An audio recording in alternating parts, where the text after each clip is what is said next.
Aloha! It's 365Y. With Eric and Julie Zemelis, and behind us is a billowing explosion of eruption here at Hawaii's Volcanoes National Park. And we are going to be talking to you guys a little bit about predictions for 2025 because they're explosive. So what are we talking about? So today we're going to talk a little about what's happening downtown. We're going to cover the new businesses. We're going to talk about parking. We're going to talk about some other things. We're going to be talking about real estate, the economy, tourism.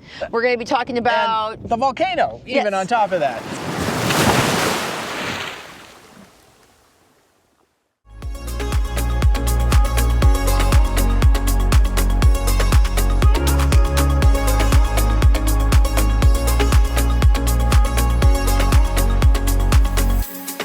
Okay, so our next thing is parking, and Julie's going to go into our predictions of parking, but I'll give you a quick little update on what happened with parking. We are standing in the farmers market parking lot, and this was one of the first parking, well, let me rephrase that. Diamond Parking had a few parking lots around that were paid parking, but everybody kind of knew that, and they all kind of parked where there was no paid parking.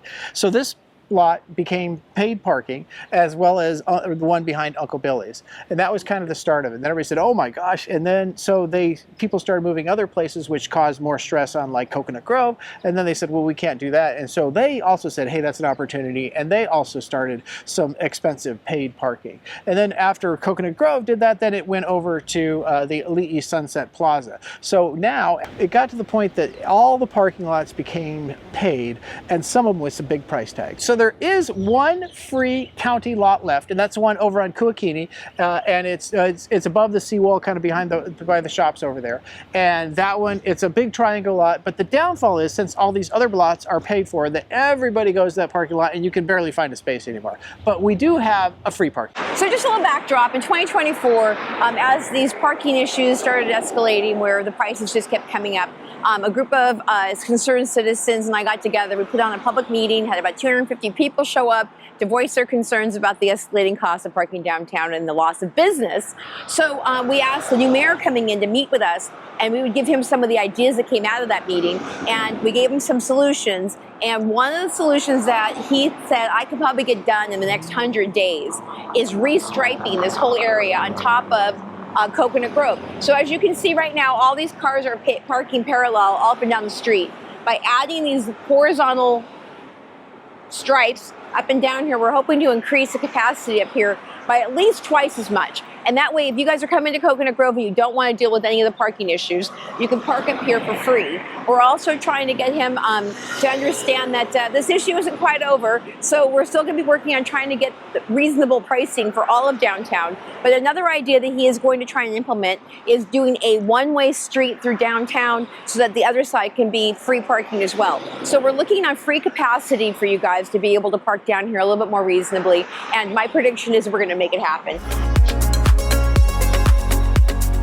Hey, so here we are at Pu'u'u, Black Sand Beach, and let's talk about tourism. First of all, it is New Year's Day, and it is packed here, so that would definitely give you the idea how many tourists are out today. Yes, and so actually the whole parking lot is full. Today is a big day. In fact, before I got out here and saw all this, we did some research on the numbers. Eric's going to give you some of those numbers, but I was thinking that maybe tourism was declining. Tourism is declining. I have numbers to prove it. All right. October 2024, the numbers are 1,182,000, and that was a decrease from last year, which saw 1,212,000. Okay, so 2.5% too. But overall, the overall Hawaiian Islands saw a 1% decrease in tourism over everything. Right. But you know what, though, you guys? We were looking also at the numbers about why spending was up. With the price of everything going up, visitor spending has shown an increase. In July 2024, Hawaii Island reported visitor expenditures of $2.95 million, up from previous figures. And we also learned that the price has actually jumped 40% in 1 year. It had gone up like 20% the year prior. So when you think that things are a lot more expensive than they were before, you are absolutely right. It has gone up exponentially since 2021. I think that's basically across the board in a lot of things we're seeing in America. Yeah, definitely. And of course, hotel rooms were a great example of that. Yeah. I mean, there was, back in the old days, you could get a $250 room. I haven't seen a $250 room even anywhere close. Now. But I'll tell you guys, part of the prediction is they did see a drop in occupancy. They did a numbers check on where they were in terms of Airbnbs. And Hawaii Island was down to 42% occupancy in October and November. And then our Royal Kona Resort was down almost 50%.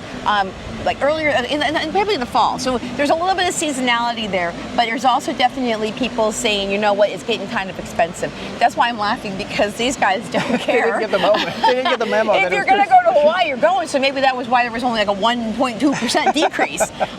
But you know what, my prediction is that people who are leaving this island and the Hawaiian Islands in general are saying, I'm a little tired.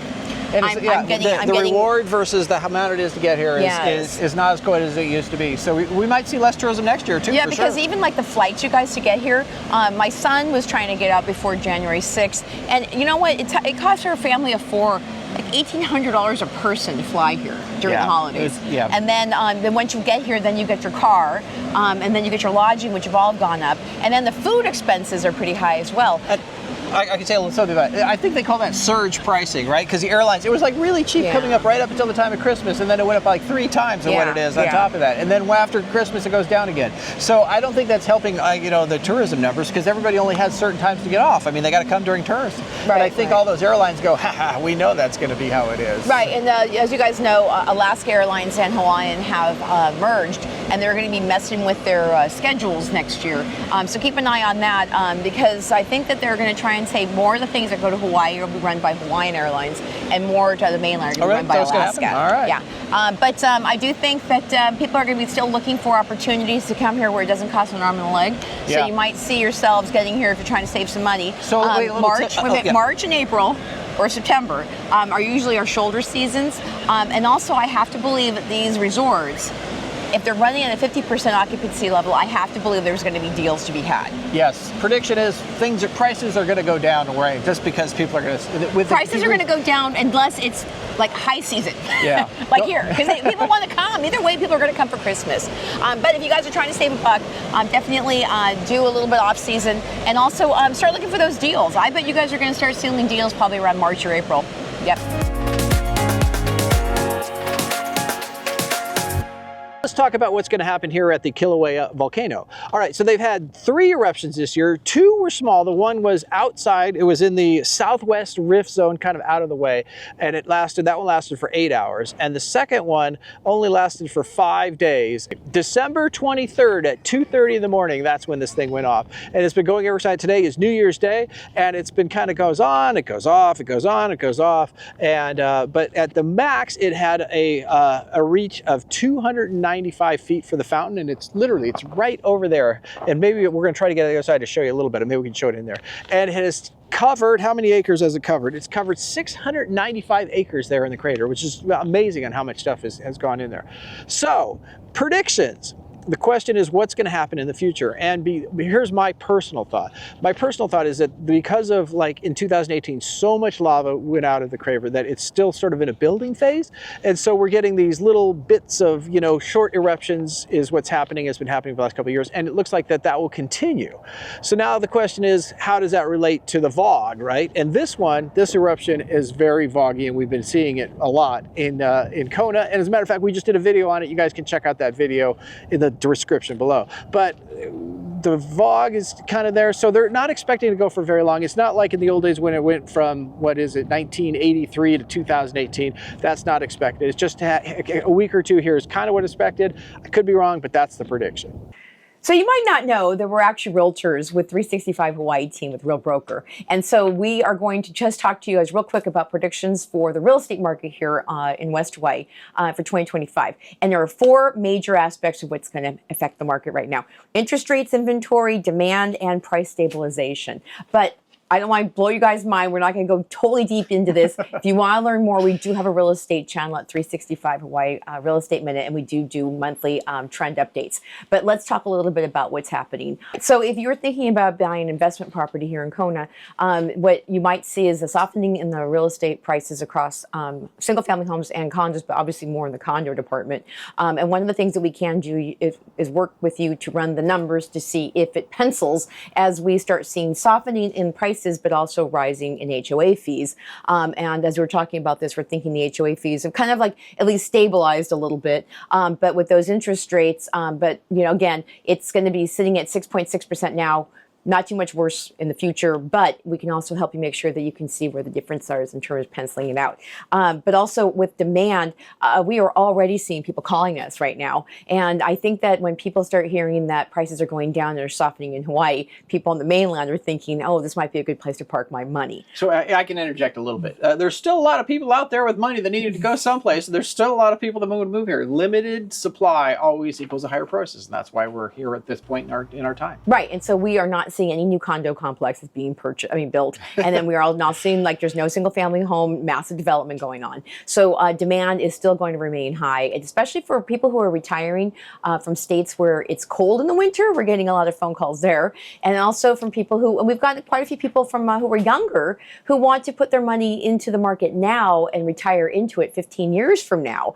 And so with there's going to be a price appreciation over that amount of time because again, we're not building enough homes to hit demand. So I am standing in front of the old Kona Bay Hotel, and as you can tell, it says changes in the air opening 2025. It's going to be a Hampton hotel managed by Hampton. The gentleman who actually is developing it has hit some snags, getting permit and everything else. We knew this was probably not going to happen in early 2025, but we do believe that he is actually going to make it happen because he's not tearing down the hotel. He's basically renovating the space that was already there, and we have high hopes that that is actually going to be someplace we're going to be having a drink by the end of the year. Other couple of businesses that have opened downtown are in the old Gertrude space. It's a place called Happiness, and that's going to be doing live music. And then we also we opened a couple months ago that we still enjoy is a Temple Bar. And then also there's going to be the Lewis Social restaurant. And we actually got a chance to be there for New Year's Eve, and that's another great little restaurant. And I was just talking to somebody in the parking lot, and we were talking about the downtown business experience. If you really want the downtown to flourish and you want to see great things show up here, you guys show up for it too. So support your favorite restaurant and your favorite businesses down here, and hopefully this will start to renovate and revitalize the downtown area. So if you're looking for business opportunities, don't give up on downtown Kona. It's a great place to be. So here we are at Coconut Grove, and what you see is behind us is you can see on one side there is the old Outback Steakhouse that's still for lease, and then you can see also Oceans. And what I'm going to say the predictions are is that I do think that they are going to actually lease that space this year. I do think that that's the case. I did hear though that they wanted the live entertainment gone though from Oceans, which is not so fun. And also, as you guys know, this whole shopping center has been embroiled with the parking experience. I will say that that people are starting to understand the validation experience here, especially the locals, and so people are starting to see that they can actually get 2 or 3 free hours of opportunity to come out here and go shopping and eating, which hopefully as more people give it a shot and test it out, they'll start to see that it's not a bad place to spend time. So another prediction I have for businesses is that entrepreneurs and innovators are going to find some different smaller spaces, maybe less expensive like the ones here at the Kona Inn. But like there's like some interesting things I see popping up. There's a pinball machine arcade that just opened recently. And there's a guy down there basically cutting up coconuts and pouring drinks for people in a space this big. So I think that people are getting more clever with the commercial space that they can afford. And I think that we're going to see like maybe a couple more food trucks, but ways that people who have business ideas are still going to be able to figure out how they can get their product to market here in West Hawaii. So keep an eye out for those. We're going to feature a lot of those as we continue the year in terms of our quarterly updates. But again, if there's an opportunity and there's space to make that opportunity happen, you can work with somebody, I think, and just because of there's these little places that need people to get inside those leases. Many of you might know that we had an election and we have Dr. Kimo Alameda as our new mayor, and just like what's going on behind me, this guy is holding the torch for West Hawaii. He promised us that West Hawaii was going to be a main focal point of his next 4 years, and you can see those 2 people running behind him. That's me and a bunch of people hoping for good things for Kona in the future. So we are hoping and predicting that Kimo is going to bring in some new energy. He's got a variety of people he's pulling in with his team that have new ideas, got a lot more focus in West Hawaii. So I do think the vibrancy and energy is there to help the downtown area. He's already met with us. He's going to do another public meeting with us. In fact, here behind us at Halehala, we're doing a Kailua Kona event on April 12th to remind people that the vibrancy of Kona is here. And so we're lucky to have Kimo helping us along, and also he's a guy that's going to listen, and we definitely like somebody who's going to say, you know what, hey, how can we work together with the public to make things happen? So my prediction is that not only is he trying to get a new hospital set up in the next 3 or 4 years, he also has bigger visions that I hope are going to come out in the next like 4 or 5 years. But for the year ahead, I think that he's going to be helping us just move things along that are going to benefit us all for the future. Okay, one of the other issues that's always sort of a big one down here in Kona is, of course, the homelessness. And I know it's all over the country, but we have our share, and I'll give you a little background what happened during this year and what my prediction is. Okay, so in April we went to the mayor's luncheon, and he gave a little bit of an explanation. And they allocated a good amount of money towards helping the homeless. And one thing that's interesting here in Kona that they've been doing is if they can find somewhere place to send these people to, a family member, something like that, they have been sending them off the island. So they have been helping people get back to places where they are.